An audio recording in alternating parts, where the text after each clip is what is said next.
All right. Welcome back, everybody. I am back live, and this is Ozzy Simoes. And today we're going to talk again about small businesses.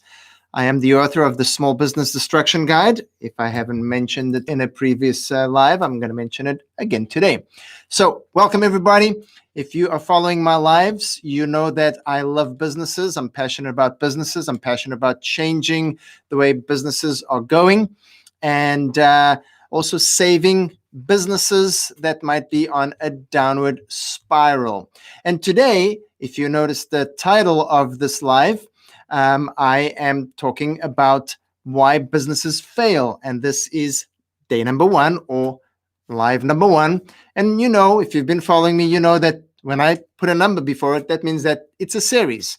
And I don't know how long it's going to go because there's a bunch of reasons why businesses fail. And what I want to tell you, first of all, is the simple fact that this is my compilation of many years of studying, talking to business owners, interviewing business owners and entrepreneurs that, closed their businesses and failed.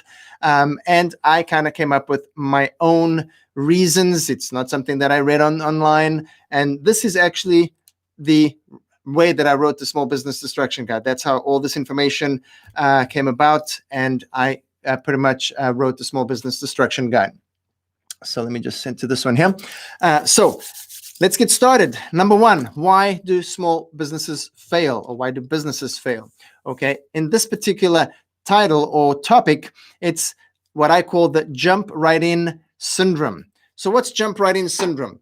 That is when there is a great demand or a great need, or there's what I call a downflow of the market, something going on, that there is a possible new great thing, a new technology, a new product, something like that, and you jump right in to this new venture, new business, and you get started only to find out maybe 6 months down the road that it's not for you.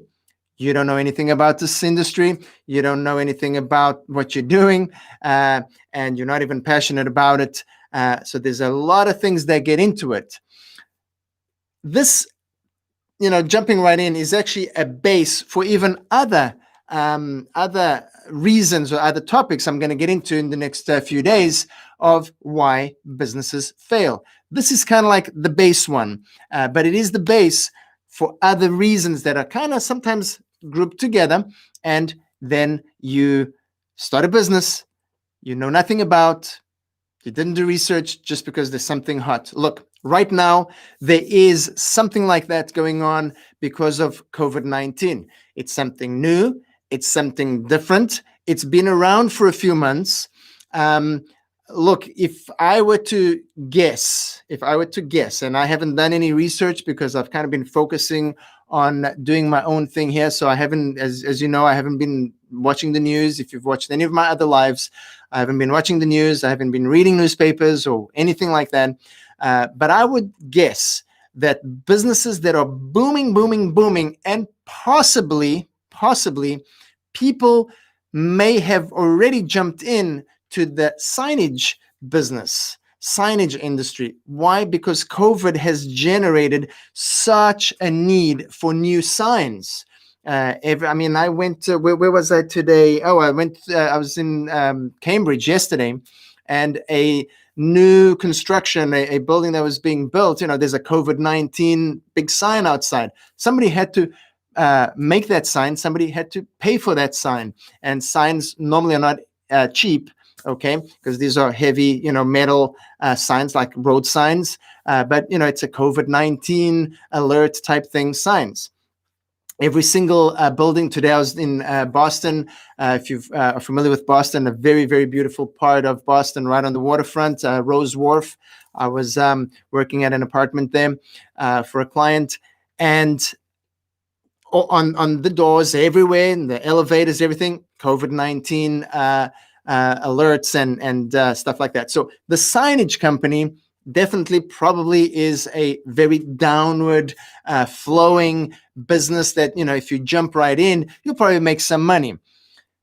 who knows? Maybe you're good at it. Maybe you've had that background and you do great and you succeed. Not everybody that jumps right into a business without research, without knowledge, without passion, without anything fails. Okay, but the greater majority absolutely do. And if you don't know the statistics, and these are statistics that I actually researched after I wrote the book. Okay, I kind of knew the basis of the statistics, but when I actually did the research on the Small Business Administration website, which is a government website in the United States, um, 50% plus, over 50% of small businesses actually close within the first 24 months. It's actually more, but that's a very conservative number. And then up to 90% by year 10 of those same businesses have closed down by year 10. Okay, so only 10% of businesses really survive after 10 years, small businesses, and there's reasons for that. Now, my goal when I started writing this book and deciding, what am I going to do to help small businesses, entrepreneurs? Am I just going to do consulting, sell my consulting services and do that? Or am I going to make a difference more in a mass sense? And that's when I decided to write the Small Business Destruction Guide. Okay, so jump right in. If you do not have the knowledge, the understanding, the background of a business, think twice, maybe 3 times, maybe 4 times before you go and invest your hard-earned money. In the book, I actually talk about the vape business, which collapsed last year, 2019, when everything, all the states and I think even around the world, vaping was banned due to some of the deaths that were going on. And so a lot of people that literally jumped right into those businesses without having research, without having, because it was the boom, everybody's smoking the stuff. And then all these people lost a ton of money because a lot of them set up shop and that costs a lot of money.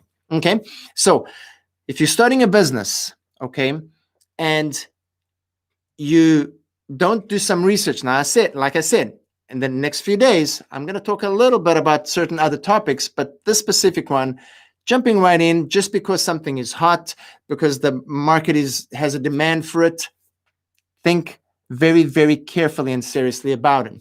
I just heard last week of a businessman. Obviously, he has some money. I don't know if he borrowed the money or he loaned the money to do this. It's in a different country, not in the United States, but he invested millions of dollars on masks because of COVID-19. Lo and behold, the masks are not really necessary in his country anymore.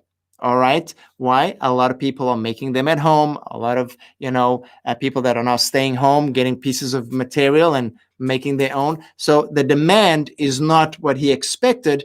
And he's now sitting with a warehouse full of masks. And yep, either he has to now pay for the warehousing for that. All right. Or he lets it go at a big loss. Somebody else that, can sell it now for a profit, but basically he's giving it away. Okay, so that is just a very simple example of obviously this guy didn't do the research and didn't maybe think twice before he put millions into a thing that it's hot. People are wearing masks, but it shifted from in the beginning when people were using the masks that you purchase and those masks obviously went through the roof. In one of our businesses, we had to use masks before. It's a beauty and the medical industry, and so we had to use masks before COVID. Okay, and the prices of the boxes of masks just went through the roof. Well, he obviously saw he's going to make a ton of money doing that. Think twice before you jump right in and start your small business. Folks, that's all I'm going to talk about today. And I'm going to ask you, if you're enjoying these lives, if you're learning anything, I'm really talking baby talk here. I'm not getting into complicated business. Really, business isn't complicated. Life isn't complicated. It's very, very simple. We complicate everything, okay? The reason why businesses fail is because we complicate a lot of things. But everything I'm going to teach you here is really simple. Now, if you have your business and you want to turn it around, just keep listening, keep following me. Call, if you need help, call me, email me, inbox me, whatever. I'm on all the social medias here, Facebook, Instagram, and YouTube. Okay, send me a message, and we can do, no matter what part of the world you're in, we can talk, and I can help you with your business. Okay, if you don't have a business you want to start, just stick with me. And if you haven't bought the Small Business Destruction Guide, trust me, if you don't get this, it's a very simple, very easy to read. Listen, it was written by me. I'm no doctor, I'm no scientist. All right, very easy to read. My wife, who doesn't really read, she didn't read my first book. She's read this book, and she absolutely liked it. And she was probably one of our biggest critics, and she liked it. So you will love it. And if you're opening a small business or even have a small business, read this because it'll help you. Okay. So please share this with somebody. Don't forget, I do this in 3 languages. Next, I'm going to do it in Spanish and then in Portuguese. So if you know somebody that only speaks one of those other languages, then go ahead. All right. Share this with them. If you haven't subscribed to one of the channels, or to, liked my Facebook, or subscribe to YouTube or Instagram, go ahead. Just subscribe. Check off all the bells, the whistles, whatever needs to be checked off, so that you can get all the notifications when I'm back on. And then I can help you out, and you will help me out, because I'll be encouraged when there's more views, there's some interaction, and ask questions if you like. Okay, so I will see you tomorrow, very likely. Okay, and with the second, number 2, okay, the second reason why I believe small businesses or businesses fail. All right, have a great night. See you tomorrow. Adios. And do not forget, go, it's yours for the taking. If you don't go and grab your blessing, it's already there for you. Just go grab it. It's yours for the taking. I'll see you tomorrow. Adios.